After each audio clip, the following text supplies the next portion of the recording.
Dear students class 7 तुम्हारे प्रथम अध्याय संख्यार परिचय अखंड संख्या। तो अखंड संख्या कि है हेतु जनार आगत आम विभिन्न धৰণৰ संख्यार विषय अलप चिनाकी लै लो। हेतु कि आछे तारे एक नम्बर होइसे स्वाभाविक संख्या। स्वाभाविक संख्या स्वाभाविक संख्या कोनबर है? स्वाभाविक संख्या एकर पर आरम्भ है और असीमলৈ 1 2 3 4 5 6 7 8 9 10 এনেকে আহি থাকিব। 2 নম্বৰ হৈছে पूर्ण संख्या। पूर्ण संख्या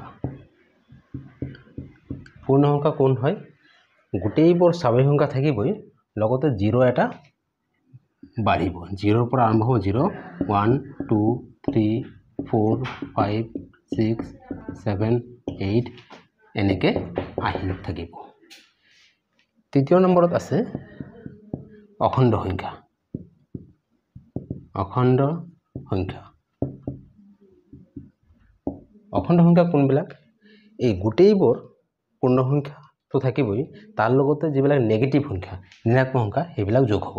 আমি যদি এনেকে 0 पर आरम्भ करूँ 0 आको -1 -2 -3 -4 -5 -6 এনেকে -7 -8 -9 -10 -11 এনেকে গৈ থাকিব। और इफाले धनात्मकर फाले 1 2 3 4 5 6 7 8 9 10 এনেকে আহি গৈ থাকিব। তেতিয়াহ'লে এই তিনিটাৰ পৰা আমি কি গম পালোঁ? স্বাভাৱিক সংখ্যা আৰম্ভ হয় 1 পৰা 1 2 3 4 5 6 7 এনেকে আহি থাকিব। পূৰ্ণ সংখ্যা গোটেইবোৰ স্বাভাৱিক সংখ্যা থাকিব তাৰ লগতে 0 এটা বাঢ়ি যাব। এই দুটাৰ মাজত ডিফাৰেন্স এইটোৱে পূৰ্ণ সংখ্যা 0 পৰা আৰম্ভ হয় স্বাভাৱিক সংখ্যা 1 পৰা আৰম্ভ হয়। আৰু অখণ্ড সংখ্যা কি হয়? অখণ্ড সংখ্যা 0 1 2 3 4 যিমানবোৰ পূৰ্ণ সংখ্যা আছে সেইবিলাক তো থাকেই লগতে ঋণাত্মক সংখ্যা 1 2 3 4 5 6 এইবিলাক আহি যায়। অখণ্ড সংখ্যাৰ বিষয়ে অলপ পিছত আৰু অলপ বিস্তাৰিত কৈ আছোঁ। ইয়াৰ বাহিৰে আৰু বিভিন্ন ধৰণৰ সংখ্যা আছে সেইকেইটাৰ নাম উল্লেখ কৰিম সেইবিলাক তোমালোকে হায়াৰ ক্লাছত পাবা। যেনেকৈ 4 নম্বৰত আছে পৰিমেয় সংখ্যা। পৰিমেয় সংখ্যা 5 নম্বৰত আছে অপৰিমেয় সংখ্যা।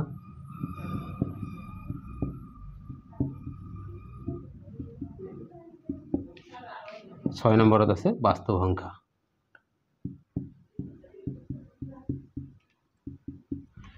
পৰিমেয় সংখ্যা অপৰিমেয় সংখ্যা বাস্তৱ সংখ্যা এইবিলাক পিছৰ ক্লাছবিলাকত পাই থাকিবা। এতিয়া বৰ্তমান লাগিব অখণ্ড সংখ্যা। অখণ্ড সংখ্যা কি হয় সেইটো সংখ্যা ৰেখাত ভালকে আমি আলোচনা কৰি আছোঁ। অখণ্ড সংখ্যা কি হয় সংখ্যা ৰেখাত ভালদৰে দেখাব চেষ্টা কৰি আছোঁ। স্কেল দি আঁকিলে এইটো ভাল হ'ব। মই এনে ৰাফলি আঁকি আছোঁ। এইটো ধৰা হ'ল সংখ্যা ৰেখা। ইফালে কাৰ্চিন দিব লাগিব আৰু সমানে সমানে ভাগ কৰিব লাগিব। স্কেল দি সেন্টিমিটাৰ স্কেলত ভাগ কৰিবা। মই এনে ভাগ কৰি আছোঁ। তো এনেকে সমান সমান ভাগ কৰিলে এনেকে চিন দি যাম ইফালে। তো এইটো যদি 0 ধৰো 0 ইফালে 1 2 3 4 5 6 ইফালে আহিব লেফট সাইডত আহিব -1 -2 -3 -4 -5 -6 এই গোটেইবোৰ হৈছে অখণ্ড সংখ্যা।